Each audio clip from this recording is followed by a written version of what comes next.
James Wigmore, lived in Abingdon most of my life, in North Abingdon. Over the last, fairly recently, I started Abbey Bike, which is a cycling campaign group for the town. And from that, we created Abingdon Livable Streets, where I met some of you, and then that brought me into Carbon Cutters. So that's a brief introduction of me. We all like a win-win, a double whammy, two for the price of one, which ultimately saves the planet and saves you money. Well, my green ideas hopefully do that.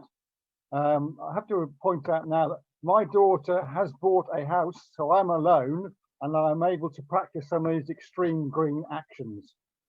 So, for example, in the winter, I don't use central heating. I simply wrap up.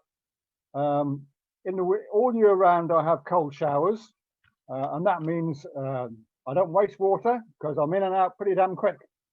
I don't use soap or shampoo when I'm in the shower, and I still feel clean. And people still maybe it'll be different after the 2 meters. People allowed closer than 2 meters, but anyway. Also, I don't use an immersion heater in the summer, so I save energy there.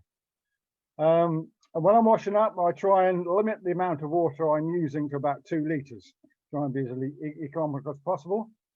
When I use a toilet, I have a dual flush toilet, which means that I flush it twice a day.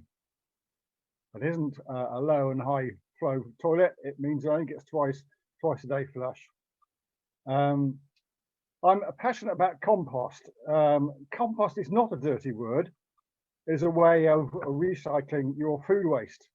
By mixing nitrogen, which is green materials, and brown carbon, which is brown materials, you get a nice microbiome, and then that way I have zero waste. I don't use my food waste caddy.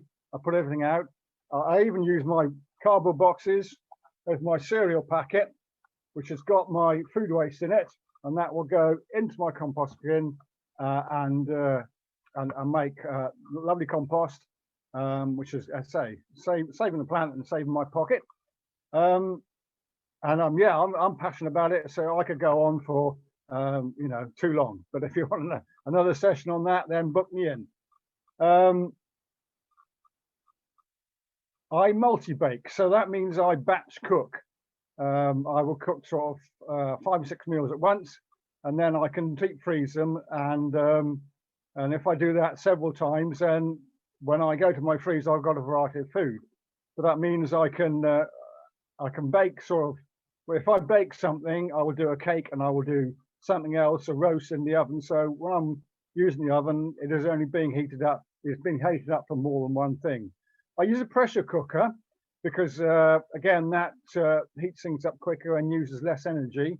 And also you can cook 2 things at once. I'll do pasta and vegetables, or rice and vegetables. I've got a separate container, so they are cooked separately. And the waste of the water that you cook in, I won't throw that away. That makes a very good base for a soup. So I do a lot of recycling. But by that, I mean, I've got a bicycle that I've had for over 20 years.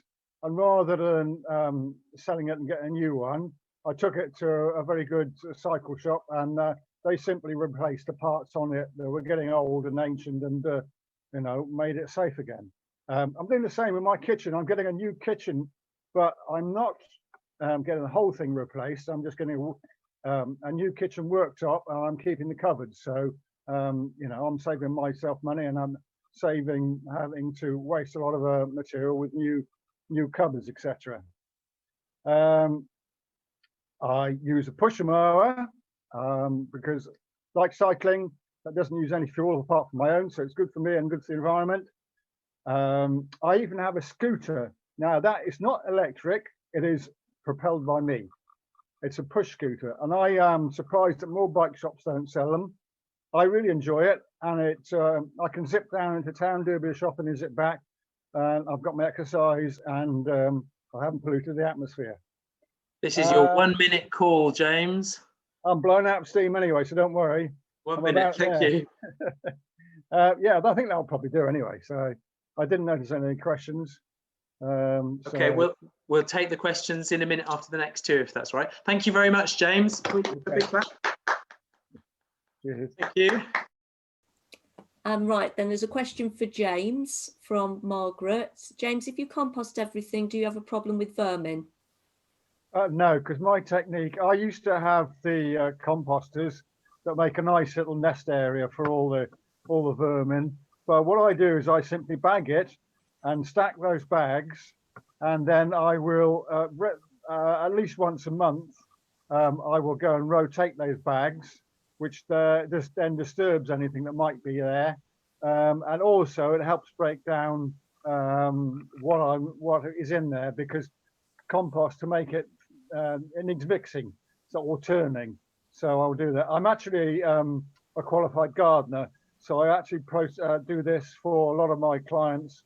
So for they will give me their compost, which I will bag up and put out in the back of the garden. And you can put these bags in a back corner that nobody can see. In fact, you can be on areas that you know, we're going to maybe get lots of weeds. I know some weeds are advantageous, biodiversity, etc. But some weeds can be very invasive if you turn your back. So yeah, just by rotating, by going out fairly regularly to rotate the compost, then you are, you know, the vermin will soon learn that you're out and about and keep away.